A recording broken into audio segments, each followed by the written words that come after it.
대통령께서 그래도 사법에 조그만한 최후의 정의가 살아있다면 16일 밤에 나오실 거라고 기대를 했습니다만 아직 계시고, 그런데 김경수 부정선거를 획책한 정말 아주 중범죄자 김경수는 77일 만에 구치소 안에서도 아주 거의 최우수 VIP 대접을 받다가 지금 이렇게 걸어 나와서 또 도정에 복귀한다. 과연 대한민국의 법치주의는 정말 사라졌다. 마음이 굉장히 아픕니다. 근데 오늘 여기 진영이 사무실에 앞에 와서 용산에서 말씀을 드리는데, 오늘 여러분들 제가 사실 진영이하고 되게 가까웠습니다. 그래서 오늘 이 친구와 우리 박근혜 대통령과의 얽힌 얘기를 좀 재밌게 좀 알고라 가시라고. 야, 진짜 여기 아마 진영이 밑에 비서나 누가 와서 보고 있을 텐데, 진영아 진짜 참 자네 그래도 말이야, 이 시점쯤에 2년이나 넘게 갇혀 계신 우리 대통령을 위해서 뭔가 한마디는 해야 되는 거 아닌가? 넌 밥맛 좋고 밥 잘 먹고 잠 잘 자고 있냐? 이 나쁜 자식아. 진영이하고 저하고 17대 때 2004년에 같이 국회의원을 시작을 했습니다. 아시다시피 2004년 17대 총선이 노무현에 대한 탄핵 때문에 저 열린우리당 애들이 들어눕고 해서 완전히 또 언론이 돌아가서 당시 한나라당이 100석은 그냥 50석 겨우 얻는다는 상황이었지 않습니까? 그때 이 보수를 살리고 한나라당을 살려달라고 찾아낸, 구세주로 찾아낸 사람이 달성군 국회의원하던 박근혜였지 않습니까? 그 당시까지만 해도 박근혜 대통령이 전국적인 그런 인물은 아니었죠. 근데 박근혜 대통령이 정말 4.15 17대 총선을 앞두고 100석만 다오, 개헌 저지선인 100석만 주시면은 우리 한나라당 다시 반성하고 열심히 하겠습니다. 전국을 다녔었죠. 그렇게 해서 120석을 얻으면서부터 우리 박근혜 대통령의 정치인로서의 이른바 신화가 시작이 됐습니다.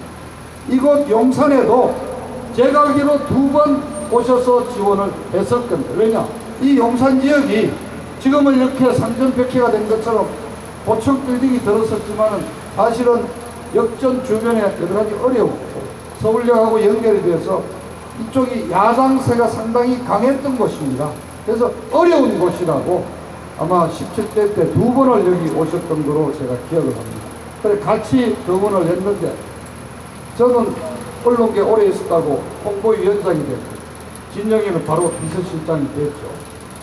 근데 고등학교 졸업 연도가 저하고 같아서 그냥 친구처럼 지내고 박근혜 대표를 언론들과 연결시키고 언론이 하는 홍보 이런 역할을 제가 기한을 내면은 진영이를 통해서 대통령한테 보고하고 결정을 받고 이런 과정으로서 진영이하고 참 친하게 지냈습니다. 근데 우리 대통령께서 진영이를 얼마나 좋아하신 줄 압니까? 겨울 11월쯤 되면은 김장을 하죠. 근데 동네마다 김장을 그때 많이 합니다. 주로 적십자 회원들이나 지방자치단체 봉사하시는 분들을 모셔다가 김장을 막 수백 포기를 합니다. 몇십 명 그렇게 해서 독거 노인들이나 불우한 이웃들이나 이런 데 자꾸 또 포장을 해서 나눠드리고 하는데, 그게 또 정치인들로서는 지역 주민들에게 봉사하고 만나는 굉장히 중요한 행사로 그 가을철 김장 행사가 초겨울 있습니다. 근데 용산에서도 당연히 하죠. 특히 아시다시피 용산은 서울역 뒤쪽으로 해서 쪽방촌이 많고 노숙자도 많고, 그래서 돌보미 쉼터도 많고 또 홀로 사는 노인분들이 많이 계시고 김장을 많이 합니다. 용산에 진영이 국회의원 시절에 11월 말에 김장 행사하면은 우리 박 대표가 오셨죠. 그래서 고무장갑 끼고 김치 같이 하고 포장하고 또 들고 저녁 때는 나눠주기도 하고, 제 기억으로 2004년부터 시작해서 대통령 당선된 12년까지 제가 알기로 8년 내지 9년 동안 진영이 사무실에 와서 김장 담아줬습니다. 그 대단한 선거운동입니다.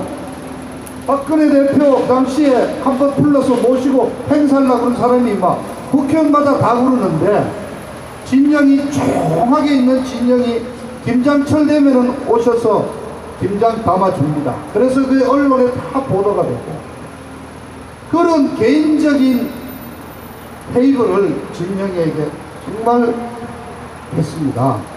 그런데 이 진영이 우리 친박들 모임에 단 한 번도 나온 적이 없습니다.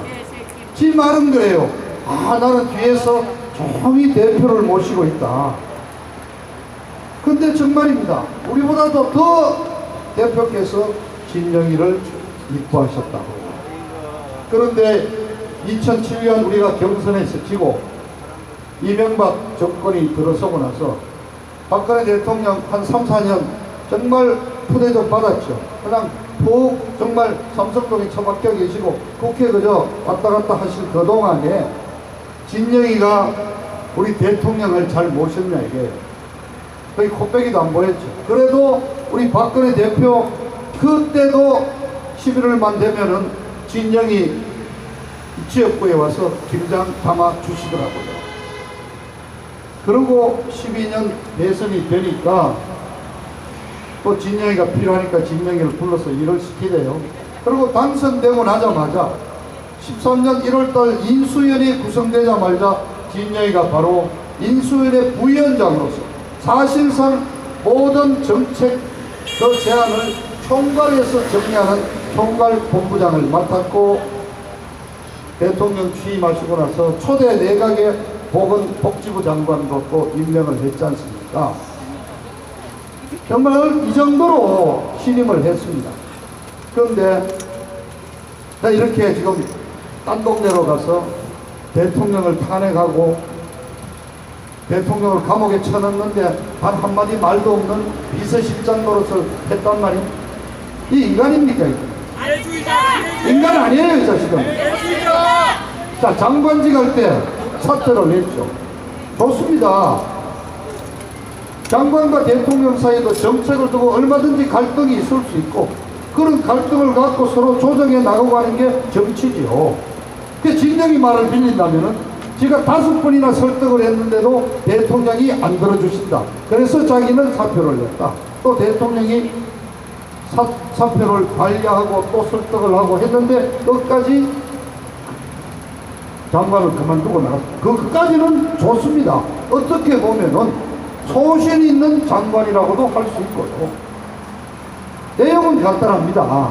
기초연금을 국민연금에 연계시켜서 재원이 부족하니까 국민연금으로 하자는 거였는데, 진영이는 기초연금이 축소되는 게 반대한다.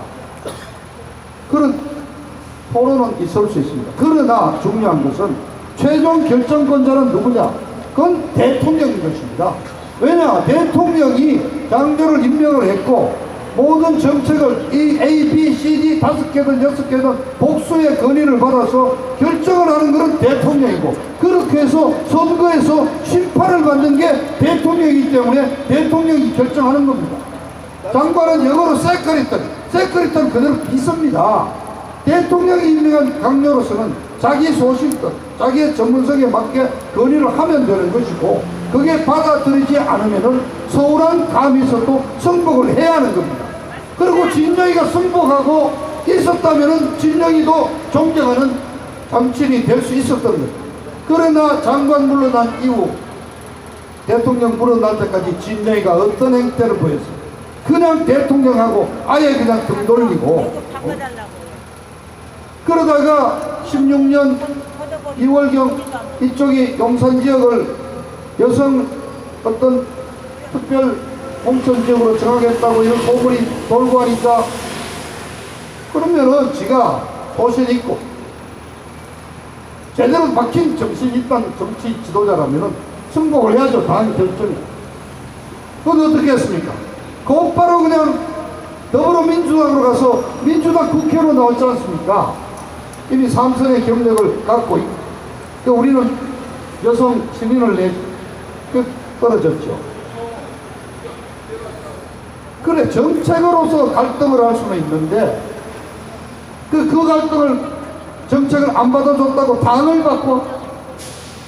정당이라거나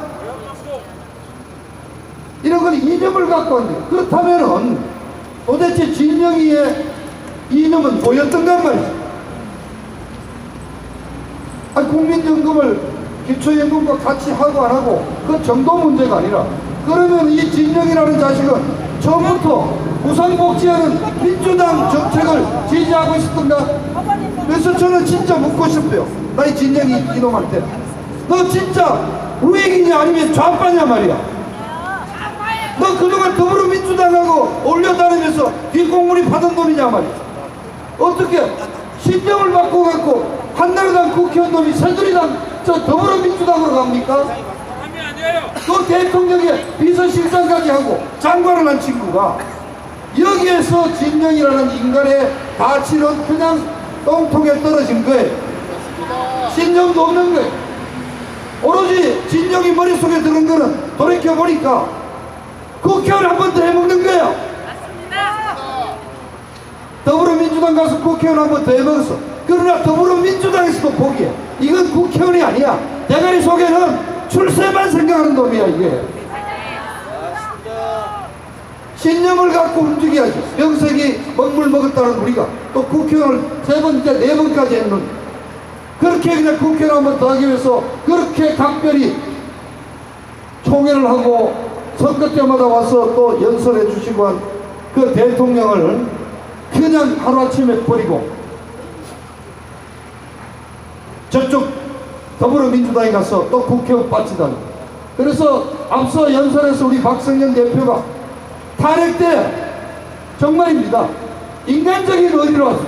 야, 탄핵까지 가는 건 곤란하다고 진영이가 한마디 했더라고요. 아마 여러 사람들이 감동을 했을 수 있습니다. 그러나 입 다물고 가서 잘하고 있어. 자, 이 친구가 경기고등 나와서 서울법대 나오고 사법고시했어. 이회창 총재가 97년 선거 때 판사하던 젊은 판사로 데려가서 이회창 총재 때부터 이제 정치를 시작한다. 이런 놈이야말로 진짜 철새죠. 맞습니다. 이런 놈이야말로 그 명문 경기고등학교를 망신시키는 놈이에요. 맞습니다. 그리고 서울법대 망신살이 이렇게 하려고 사법고시 했냐 말이야. 맞습니다. 그런데 여러분, 저는 한 분하고 떨어졌습니다. 뭐 능력도 없고, 그런데 진영이는 능력도 있고 인물도 잘생기고 똑똑하고 그래서 그런 능력이 있으면 국회의원도 4번까지 좀 해먹는데, 그래 능력이 많겠지. 그러나 솔직하게 얘기합시다. 이제 능력보다도 이 친구 출신지 때문에 출세를 좀 많이 했어요. 놈이 고창, 전라북도 고창 그 진씨인데 출생은 담양에서 났대요. 그런데 이번에 장관하면서 지 출생지를 고창으로 고쳐달라. 그래서 전라북도 고창 출신입니다. 그래서 비서실장 할 때부터 우리 박 대표께서 처음으로 당대표가 되면서 정말 동서화합을 위해서, 국민 통합을 위해서 일부러 찾아서 이 친구를 비서실장도 시키고, 혹시라도 국정 떨어질까봐 선거 때마다 2번씩 와서 연설해주고, 11월 달 되면 이쪽에 와서 김장해주고, 그리고 초대 내각을 할 때도 당편 인사를 하고 동서화합을 위해 호남을 배려하기 위해, 그래서 믿을 수 있는 사람이라고 진영이를 택한 거란 말입니다. 그런데 이런 식으로 배신을 하고 정당을 하루아침에 바꾸고 국회의원만 노린다면은 이건 미안하지, 전라도 사람 망신시키는 거예요. 전라북도에는 이런 인간 같은 사람 외에도 제대로 된 분 많습니다. 연망도 간노! 연망도 간노! 정말 저는 화가 납니다. 또 더 할 얘기가 많습니다. 그런데 내가 얘기를 들었어. 진영이 마누라가 뭐 여기 딱지 사가지고 또 뭐 7억 남기고 또 팔아 처먹었다고 그러대. 야, 참 잘해. 부창부수야. 그래서 용산 시민 여러분, 우리가 오늘 여기 와서 있는 거는 이번 총선을 대비해서 여야를 막론하고 대한민국을 이끌어간다는 국회의원을 포함한 정치 지도자를 평가하고 점수를 매기고 CCBB를 가려서 정말 우리 투표 유권자로서 심판을 하겠다고 여기에 찾아왔습니다. 그리고 더불어민주당 여당의 첫 번째 우리 타겟으로 이 진영이를 찾아왔습니다. 그런데 이 진영이라는 친구 이번에 장관은 어떻게 되었습니까? 내년에 용산에서 공천을 안 주기로 되어 있어요. 미리. 왜냐? 운동권 출신들 많이 채워야 되니까. 그리고 아까 말씀하셨죠. 이 용산이 상당히 그 야성이 강한 지역이에요.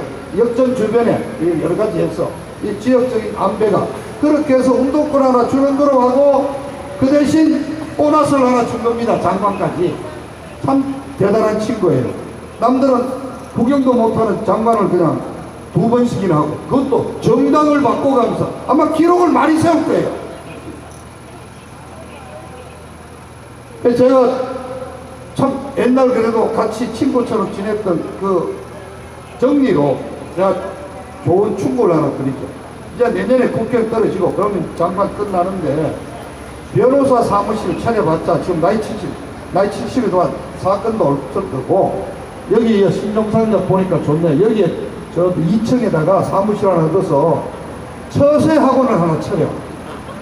이름도 지어줄게 내가. 출세 처세 학원 이래가지고 간판을 걸어. 어떻게 하면 출세할 건가? 그 비결을 가르쳐준다.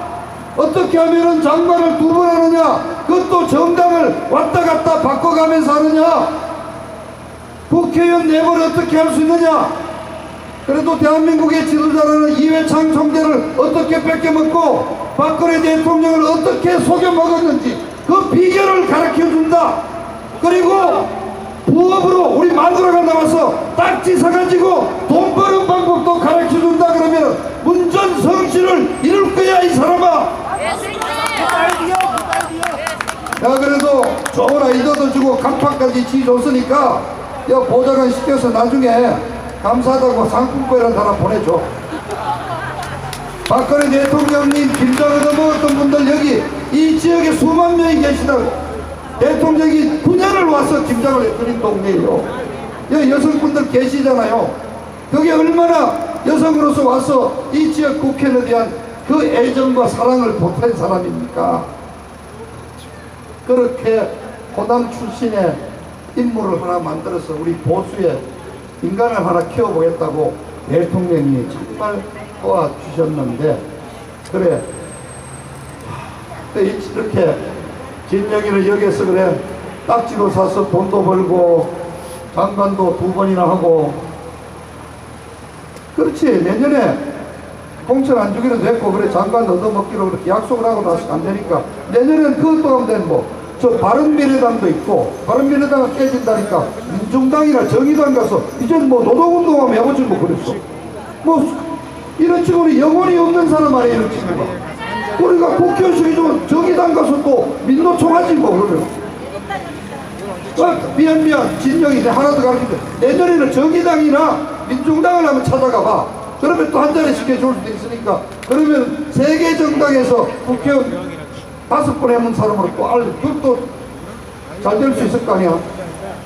그렇습니다. 오늘 뭐 포함지를 것도 없이 이런 인간들이 많을 겁니다. 모르긴 몰라도 장관 자리 안 줬으니까 안 간 거지. 장관 자리에 자리 준다면은 지금도 저 자한당 안에도 절로 옮겨갈 놈 있지 않겠습니까? 예전에 공천 준다면 옮겨갈 사람 없겠습니까? 있을 겁니다. 탄핵에 찬성했던 건 61명. 걔들은 다 그런 소질을 갖고 있던 사람들 아닙니까? 탄핵을 왜 찬성했습니까? 김무서이가 가자 우리는 저 반기문이라고 미꾸라지 한 마리 내세우가 정권 잡으면 또 국회의원 또 시켜줄게. 그래서 따라간 거 아니에요.